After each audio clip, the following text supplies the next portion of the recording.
there, good afternoon. At least in the Netherlands it's afternoon now. I don't know what time it is in your place.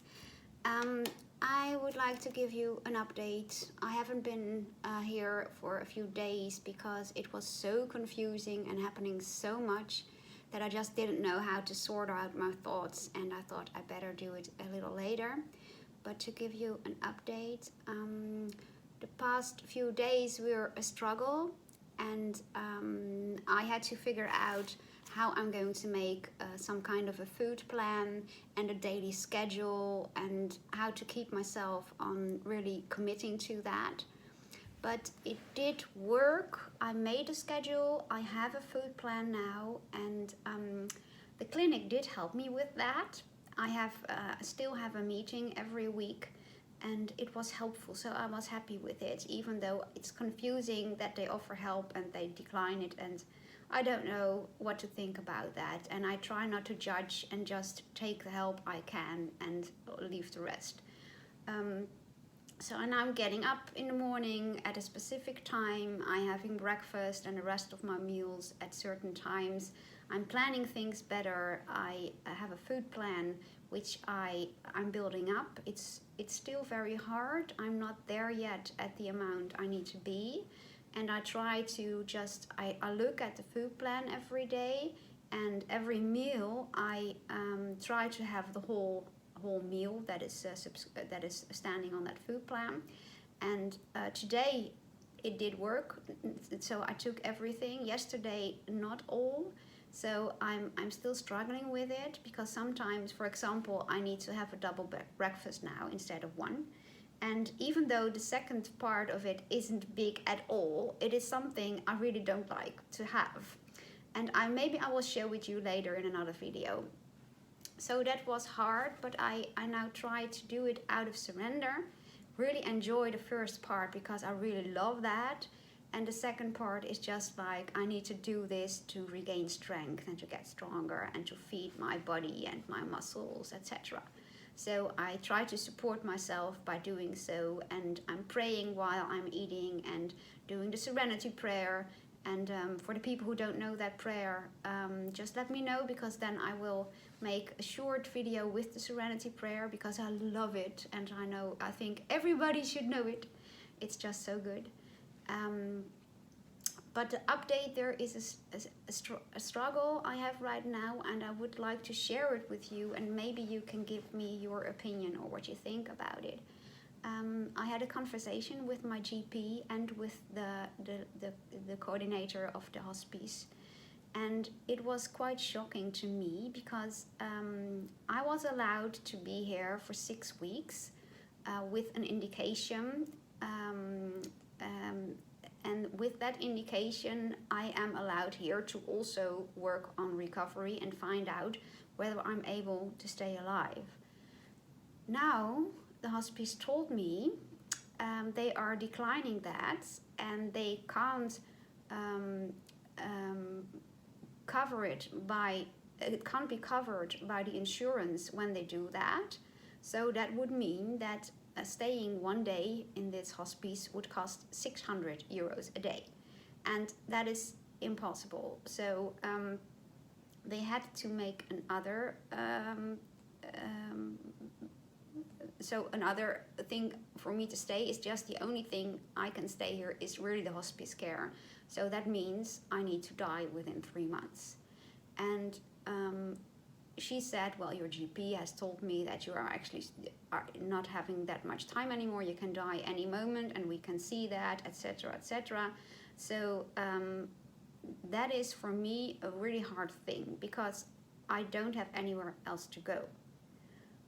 I don't want to die, but I have to die to stay here.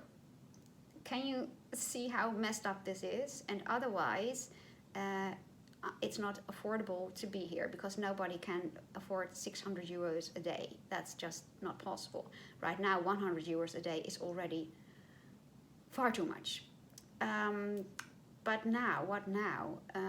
After the coordinator of the hospice left, I talked to my GP, and he said, well, Angelique, you need to stay here because you can't go anywhere else. So we just have to find a way that you can stay. And at this moment I have 4 weeks left, and then I need to decide. Then there's coming a multidisciplinary talk with the GP and the coordinator and nurses, etc. And then I have to say, okay, I will stay another 6 weeks, and I'm preparing to die. And I have now 4 weeks to find out whether I'm able to make that decision. But in that 4 weeks, I'm not allowed to work towards recovery. I'm not allowed to weigh myself, to talk to a dietitian.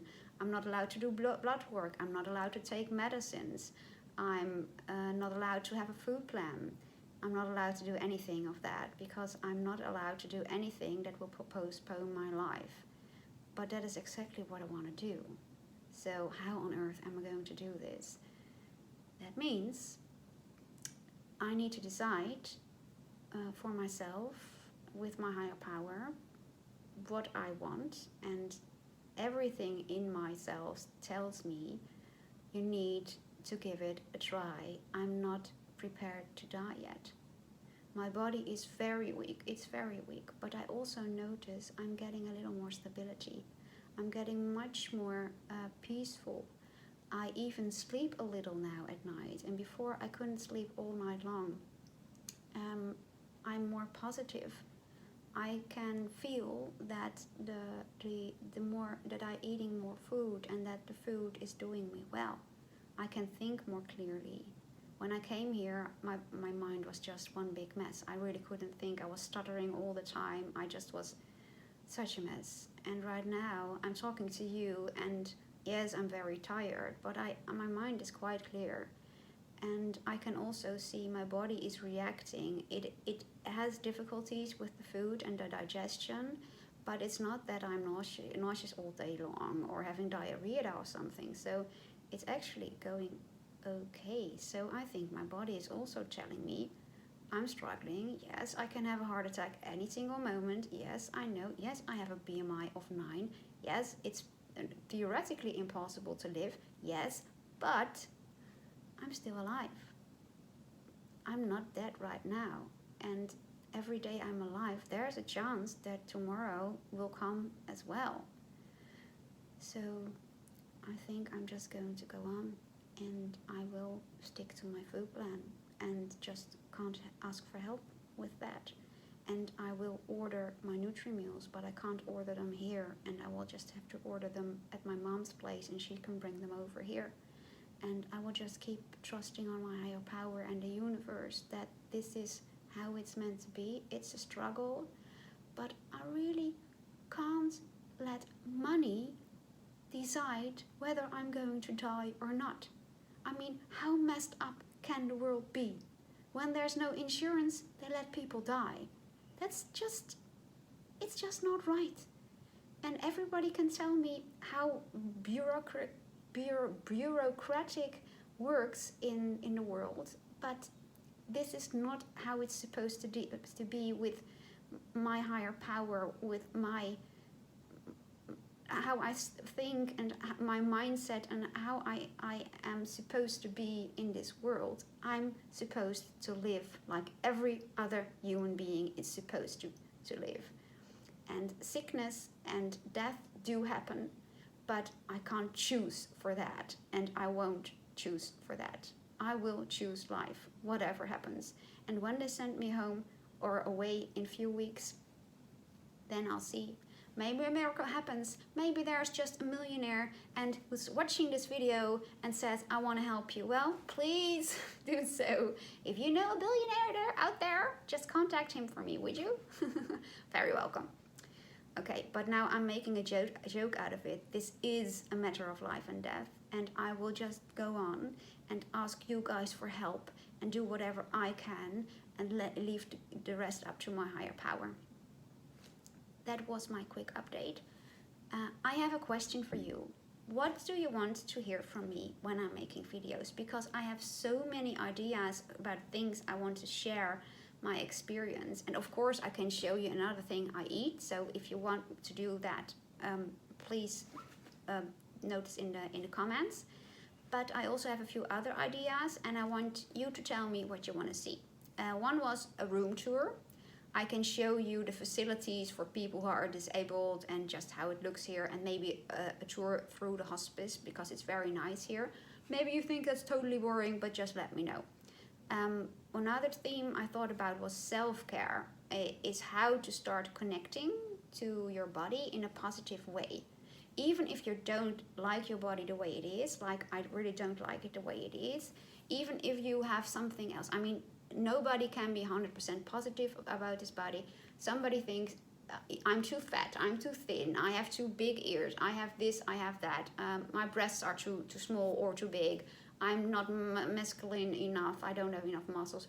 Whatever it is, how can you connect with your body again and accept it the way it is? I have learned so much about that, so if you want me to share that, I would love to. The drama triangle is a topic I would love to talk about, how you can get into the self-pity pool and how to get out of that, and how to stop being judgmental towards yourself or be a savior also towards others, and get away from self-care because you're constantly putting energy in things, in relationships in a way that is detrimental. And to other topics, inner child work and inner family work. And that is something I would need to explain a little more about because maybe you don't know what it is. I would love to talk about it because it's something that is really playing a big part in my life right now at this moment, working on my inner child and my inner family. So if you would like to know more about that, put it in the comments. And just to end this video with a short message again, I have my little daily thing, and this is just a very it's a little superficial, this whole thing. How do you call something, something like that? I also have far more deeper and spiritual and whatever other messages, but I think we could keep it a little lighthearted also on this channel and make not such a big deal of it. And I like it actually. These are messages you can understand quite easily. And of course I will translate it because it's in Dutch again. But this one says, be content with what you have. Be happy with the things just like they are. When you realize that there's nothing lacking, the whole world belongs to you. I love it. Again, I just love it. And you know, when you look at my life, I'm about to die. I have 24/7 so much pain. You can't imagine, really, you can't imagine that pain. I'm all alone here most of the day. I'm surrounded by people who are very sick. And yet, I can be happy despite that. And I can be content at this moment. I can, for example, this morning I had fresh strawberries with my breakfast. I loved it. I enjoyed it so much and I was so happy to have them. And the next time when I do a tour, I will show you there's a little garden here. And right now there are tulips, of course, the real Dutch ones, in my favorite colors. So in purple and in pink, and they are so beautiful.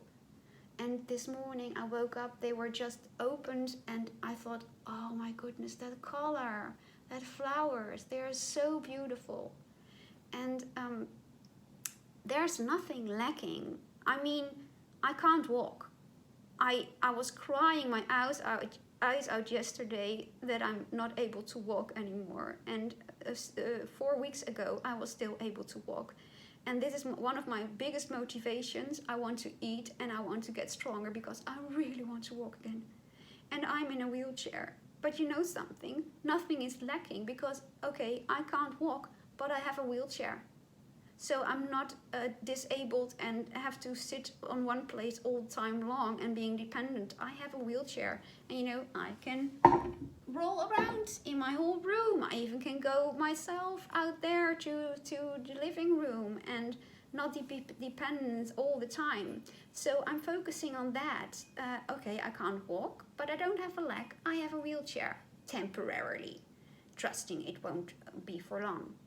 and then the whole world belongs to you, because the world is where I am living in at this moment. I can't go on a vacation to Haiti or to you guys, wherever you are, but I hope to do that in the future. I would love to see all the world. I'd love to travel, and I love my languages. I speak different languages, so if I would be able to recover, I would love to see you all in person, and maybe we'll do a big whole world meeting or something, you know? Everybody from all parts of the world joining together. Oh, okay, but my fantasy is very alive, but I also used to make things happen that I dream about, so who knows. But here, the world at this place, at this moment, does belong to me when I'm content with everything I have at this moment. I'm content with my wheelchair. I'm content they are making good food for me. I'm content with my bed I can rest in. I'm content with my wonderful chair I can put my feet up, because I have so much edema and so much pain in my legs that it helps me to lessen the pain. You know, and look at your own world. Look at your own surroundings, where you live right now. There is so much to be thankful for. And even the water, warm water, taking a shower, being able to go to a toilet. I mean, that's also something special. It's warm here. I have a heating. Do you know how wonderful it is to not be freezing cold all day long? Even with this body which has always problems with being warm enough. There's so much to be thankful for. It's just like, oh, focus on that, and the whole world belongs to you. And I really hope you are able to do that as well. And if you're not, watch this video, I'll remind you. And if I have a depressed moment, I watch my video also, but I also read your comments and think, oh yes, Angelique, you told them. So please keep reminding yourself of this as well. When I'm depressed and when I want to walk and I can't, then I just think, I have a wheelchair and I will walk again, because I will get stronger, because I am eating and I will recover, and we are going to do this together. Okay, so this was a super self-pep talk, and I hope I can help somebody else also with it, because every struggle is big when you experience it yourself. So don't think it's less bad than my struggle is, because we're in this together. I'm here to help you. You are there for me as well. And I'm sending you a lot of love, and let me know in the comments where you want me to talk about. Even if it's a total different topic, just let me know, okay? Well, hope to see you quickly again. Bye bye.